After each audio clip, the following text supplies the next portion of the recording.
Bismillahirrahmanirrahim. Assalamualaikum warahmatullahi wabarakatuh. Alhamdulillah, segala puji dan syukur kepada Allah Subhanahu Wa Taala.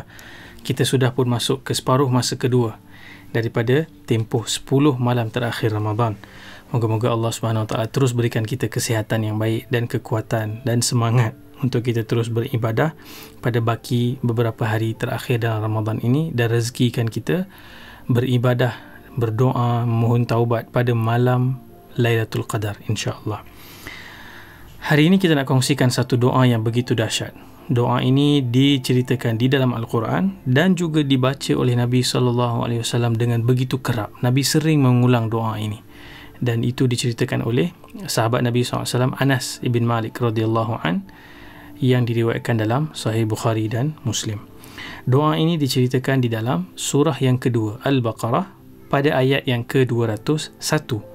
Tapi kita perlu faham sedikit konteks bila doa ini diceritakan pada ayat 200. Ayat ini ayat sebelumnya. Allah Subhanahu Wa Taala cerita tentang ibadah haji. Kita tahu ibadah haji ini disyariatkan bermula pada zaman Nabi Ibrahim AS. Kita pernah baca doa Nabi Ibrahim selepas menyiapkan Kaabah, dan Nabi Ibrahim juga berdoa, Arina manasikana, ajarkanlah kami ibadah kami, yang mana pada khususnya dalam konteks itu ibadah haji. Arab Quraisy zaman demi zaman bertukar kepimpinan, orang-orang yang menjaga Kaabah ni mereka telah mengubah, menokok tambah ibadah haji, sehingga pada zaman Quraisy itu ibadah haji dah jadi satu ibadah yang begitu komersial. Dia bukan lagi untuk mengabdikan diri kepada Allah, tetapi untuk buat duit.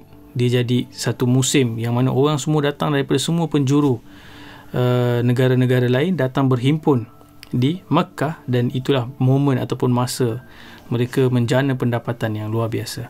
Dan pada ketika itu pun, waktu mereka mengerjakan ibadah haji, mereka berdoa, faminan nasi may yaqulu, ini dalam ayat yang ke-200 surah Al-Baqarah.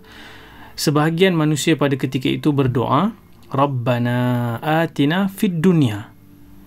Dia hanya berdoa, Rabbana atina fid dunya, kami mohon kebaikan, berikanlah kami dunia.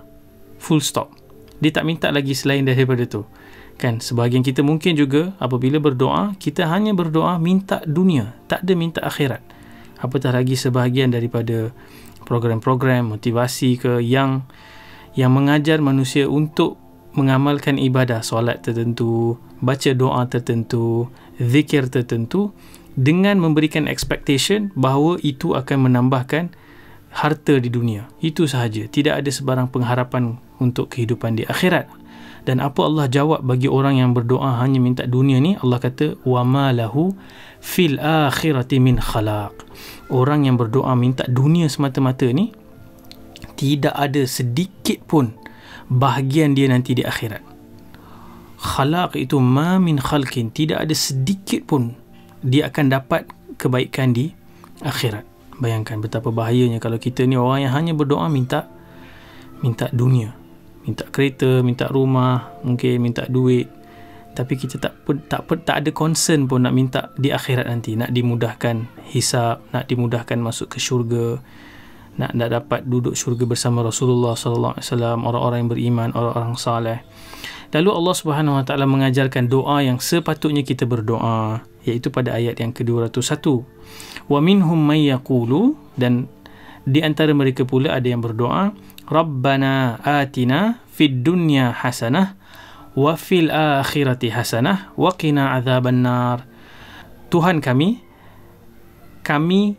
memohon kebaikan di dunia, berikanlah kebaikan di dunia dan juga kebaikan di akhirat, dan lindungilah kami daripada azab api neraka.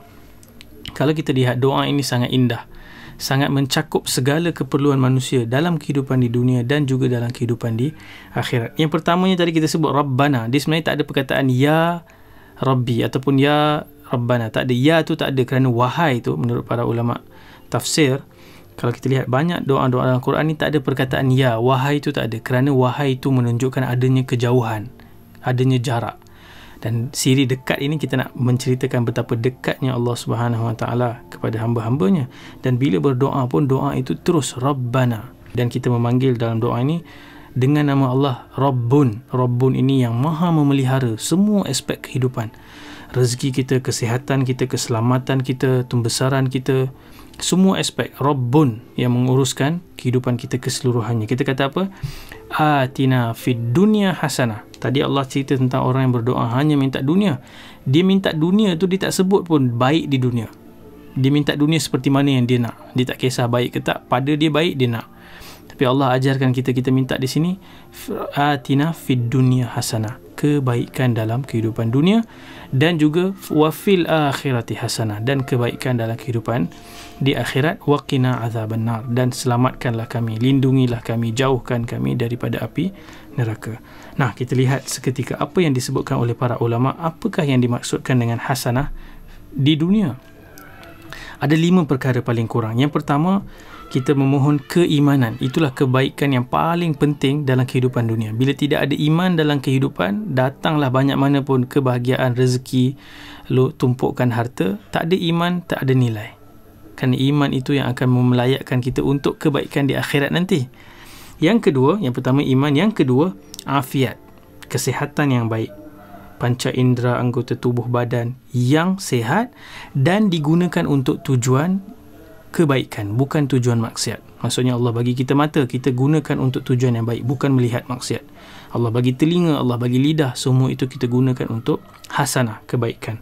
Yang ketiga, kita mohon rezeki dalam semua bentuk, ahli keluarga, rakan-rakan, wang, rumah, kehidupan yang senang, kenderaan, semua itu termasuk dalam Rabbana atina fid dunya hasanah. Itu yang ketiga, kan? Yang pertama tadi iman, yang kedua afiat, yang ketiga rezeki, yang keempat pasangan yang saleh dan salehah, dan yang kelima itu ada anak-anak yang ataupun zuriat yang saleh dan salehah, yang beriman dan mendirikan salat. Inilah semua kebaikan yang kita harapkan dalam kehidupan dunia, yang mana ia juga sebagai akar ataupun syarat untuk kita dapatkan kebaikan di akhirat. Apakah dia kebaikan yang kebaikan di akhirat yang kita harapkan daripada Allah Subhanahu Wa Taala? Yang pertama, kita nak rasa aman pada hari kita dibangkitkan, kerana hari itu hari yang sangat cemas, sangat mencengkam ketakutannya, kan? Banyak hadis yang menceritakan semua manusia akan tenggelam dalam peluh masing-masing. Ada yang sampai buku lali, ada yang sampai lutut, pinggang, ada yang tenggelam penuh berkadaran dengan amal yang dikerjakan di dunia. Dan Aisyah radhiyallahu anha juga pernah cerita bagaimana pada ketika semua manusia dalam keadaan tidak berpakaian. Tak malu ke nanti? Kan Aisyah bertanya kepada Nabi SAW. Nabi kata apa? Nabi beritahu kepada Aisyah, pada hari itu ketakutan begitu mencengkam, kita tak ada masa dah nak fikir nak tengok aurat orang lain. Okay, itu yang pertama. Yang kedua, kita nak dimudahkan hisab. Hisab ni perhitungan amal. Kalau kita boleh ambil contoh, kita pergi ke airport, kan? Kita pergi ke airport, kita lalu security check. Kalau kita ni orang yang daripada rekod yang baik ataupun orang yang dikenali VIP, kita akan lalu security check tu smooth, tak ada problem. Tapi kalau kita ni ada rekod-rekod yang, kalau hari ni rekod jenayah, rekod buat salah, ataupun datang daripada negara-negara yang mencurigakan, dia akan bongkar beg kita, dia akan check semua barang, dia akan check kita masuk ke dalam bilik, tanya soalan itu, tanya soalan ini. So kita tak nak lalui kesusahan pada hari kita dihisab oleh Allah Subhanahu Wa Taala. Dan yang ketiga adalah kita dapat masuk syurga. Itulah dia wa fil akhirati hasanah. Itulah semua kita harapkan dalam hidup ni. Di dunia kita nak kebaikan, dan bila ke akhirat tu sampai kita nak kebaikan, kita dapat masuk syurga. Dan yang keempat adalah kita memohon redha Allah Subhanahu Wa Taala.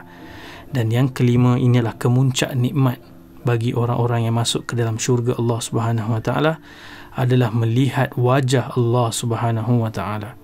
So semua kebaikan ini terangkum dalam satu ungkapan, Rabbana atina fid dunya hasanah wa fil akhirati hasanah. Dan bahagian terakhir, waqina azabannar, ya Allah lindungi kami, haramkan wajah kami daripada api neraka.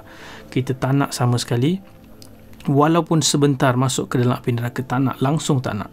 So doa ini dibaca oleh Nabi SAW begitu kerap pada bila-bila masa, dan khususnya pada kita nak mengejar malam Al-Qadar ini, kita pastikan kita jangan lupa first doa yang Nabi ajar kepada Aisyah, Allahumma innaka afuun tuhibbul afwa fa'fu anni.